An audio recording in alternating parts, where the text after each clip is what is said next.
8월 5일 토요일 묵상하게 될 본문 말씀은 예레미야서 15장 1절에서 9절입니다. 예레미야 14장은 병든 곳을 치료받기를 기도하는 백성의 간구로 마무리됩니다. 그리고 15장에서 여호와는 자신의 심판 의지를 재확인시킨 것으로 시작합니다. 1절은 여호와께서 내게 이르시되 라는 말씀으로 시작합니다.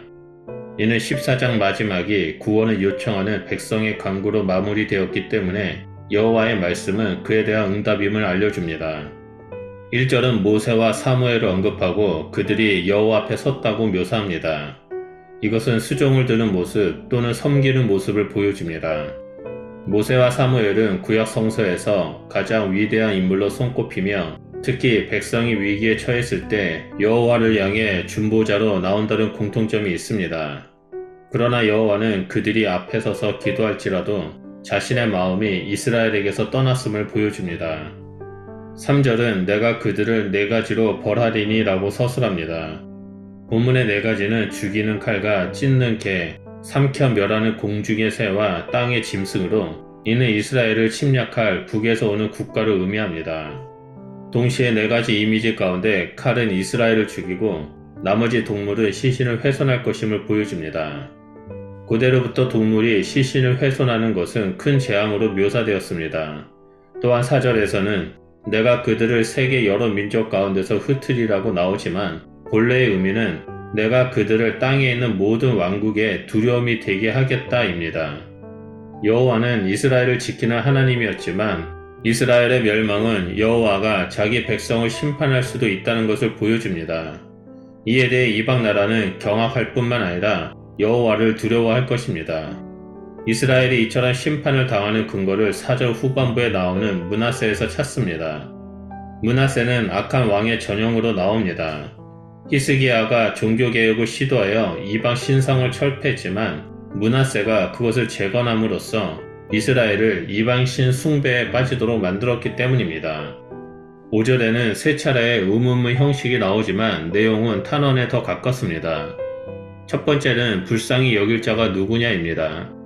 이스라엘에 대해 연민을 느끼며 그들을 측은히 여길 자가 없으며 이는 이스라엘이 당하는 고통에 대한 표현입니다. 두 번째로 나오는 너를 위해 울 자가 누구냐라는 말은 죽은 자를 향해 애도를 표하는 모습입니다. 이 질문은 이스라엘이 패망하였음에도 불구하고 이스라엘을 위해 통곡할 자가 없음을 전제로 합니다. 마지막으로 평안을 물을 자가 누구냐라고 묻습니다. 큰일을 당했다는 소식을 들으면 지인이 찾아와 위로하기 마련인데 패망한 예루살렘을 방문하는 평안을 묻는 자, 즉 위로할 자가 없다라는 것을 말합니다. 6절은 예루살렘이 여호와를 버렸다라고 고발합니다. 여기서 인칭 대명사 너가 추가로 언급되어 여호와를 버린 주체가 예루살렘인 것을 강조합니다.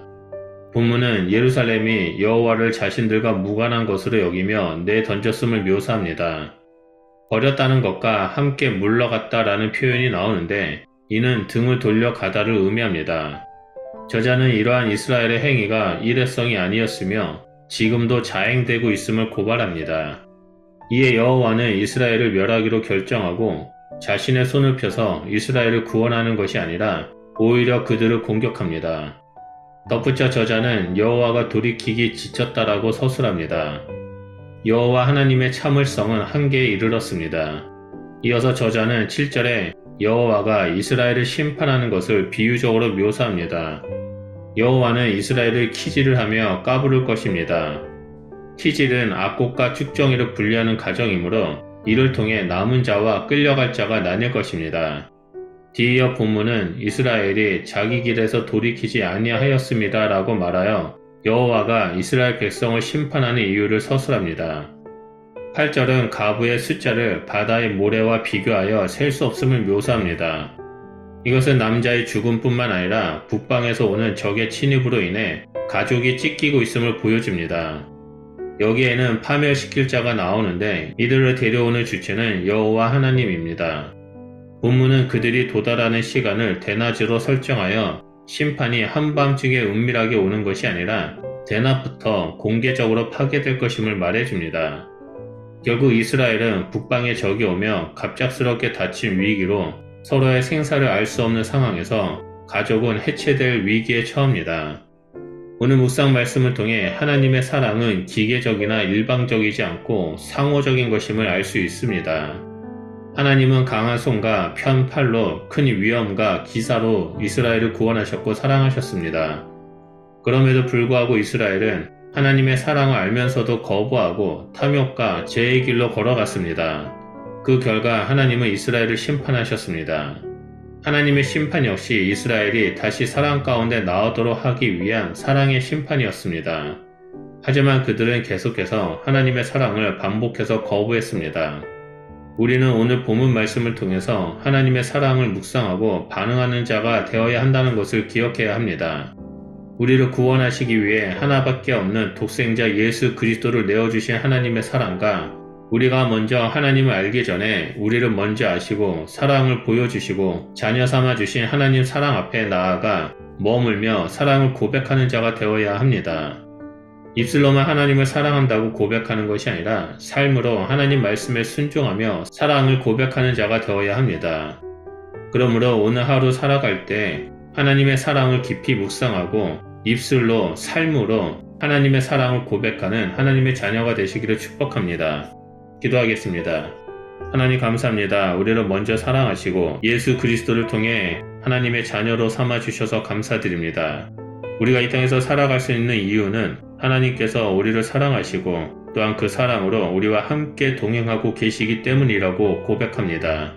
하나님, 우리가 하나님의 사랑 가운데 잠기는 자가 되게 해주셔서 감사드리고 우리 역시 하나님을 깊이 사랑하고 이웃을 사랑하는 자가 되길 소원하오니 우리 가운데 하나님의 사랑으로 충만하게 부어주시옵소서. 하나님, 우리가 하나님 사랑 앞에 반응하며 서 있겠습니다. 하나님, 우리와 함께하여 주시옵소서. 감사드리며 예수 그리스도 이름으로 기도드립니다. 아멘.